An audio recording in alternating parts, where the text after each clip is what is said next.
नमस्कार दोस्तों, आज की क्लास यह बहुत ही इम्पोर्टेंट है। यदि आप नए हो तो चैनल को सब्सक्राइब करिए।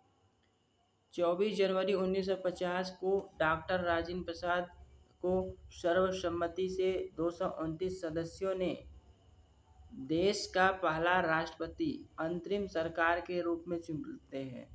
तो अंतिम सरकार के रूप में किसे चुना जाता है? तो डॉक्टर राजेंद्र प्रसाद।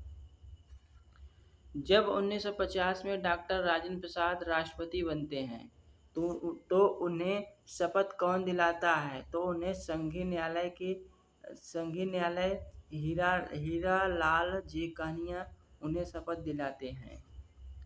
संविधान पर प्रथम हस्ताक्षर किसने किया? तो संविधान पर पहली बार सिग्नेचर पंडित जवाहरलाल नेहरू ने किया और अंतिम बार हस्ताक्षर डॉक्टर राजेंद्र प्रसाद अंतिम बार सिग्नेचर करते हैं संविधान पर। अगला है, चैनल को सब्सक्राइब करिए। संविधान पर प्रथम हस्ताक्षर करने वाली महिला सरोजिनी नायडू थी। कमेंट में बताइए सरोजिनी नायडू उस समय क्या थी? 24 जनवरी 1950 को ही संविधान सभा ने राष्ट्रगान को स्वीकार किया था। तो राष्ट्रगान को स्वीकार 24 जनवरी 1950 को किया गया। राष्ट्रगान के रचयिता कौन थे? तो राष्ट्रगान के रचयिता रविन्द्रनाथ टैगोर थे। इन्होंने पहले बंगाली भाषा में लिखा, फिर बाद में इसे हिंदी भाषा में कन्वर्ट किया गया। राष्ट्रगान को एक स्वागत गीत के रूप में गाया जाता है। पहली बार 1911 ईस्वी में ब्रिटेन के राजा जॉर्ज पंचम जब भारत आते हैं और महारानी मेरी उनका नाम है मेरी, भारत आए तो उनके स्वागत में यह गाया गया। राष्ट्रगान गाने की कुल अवधि कितनी है? तो राष्ट्रगान 52 सेकंड में समाप्त हो जाना चाहिए। जब इसे संक्षिप्त में गाया जाता है तो 20 सेकंड में गाया जाना चाहिए संक्षिप्त में। राष्ट्रगान में कुल कितनी पंक्तियां हैं? तो राष्ट्रगान में कुल 5 पंक्तियां हैं। 24 जनवरी 1950 को ही संविधान सभा ने राष्ट्रगीत को स्वीकार किया। तो संविधान सभा ने राष्ट्रगीत को कब स्वीकार किया? 24 जनवरी 1950 को। राष्ट्रगान की गाने की अवधि कितनी है?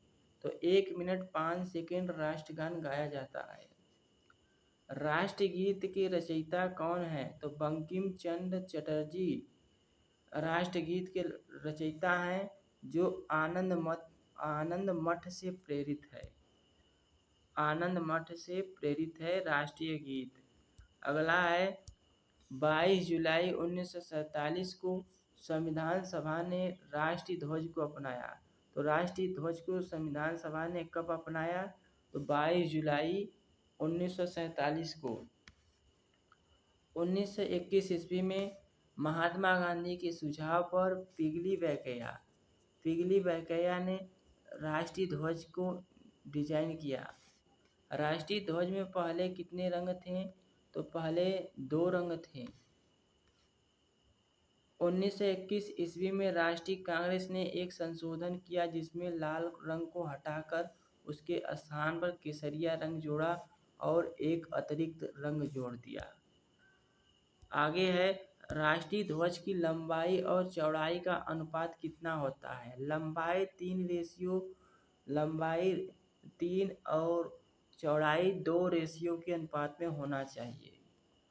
ध्वज के बीच में सफ़ेद रंग की एक पट्टी है, नीला चक्र है जिसमें 24 तीलियां हैं। यह किस देश का ध्वज है? कमेंट में बताइएगा। 22 मार्च 1957 को संविधान सभा ने राष्ट्रीय पंचांग को स्वीकारा था। तो राष्ट्रीय पंचांग को संविधान सभा ने कब स्वीकारा? तो 22 मार्च 1957 को। राष्ट्रीय पंचांग राजा कनिष्क के शक संवत पर आधारित है। शक संवत जो कि 78 ईसा पूर्व की कहानी है। तो दोस्तों, आज का सेशन कैसा लगा? यदि अच्छा लगा हो तो चैनल को सब्सक्राइब करिए और दूसरों को शेयर करिए। मिलते हैं अगले सेशन में, तब तक के लिए जय हिंद।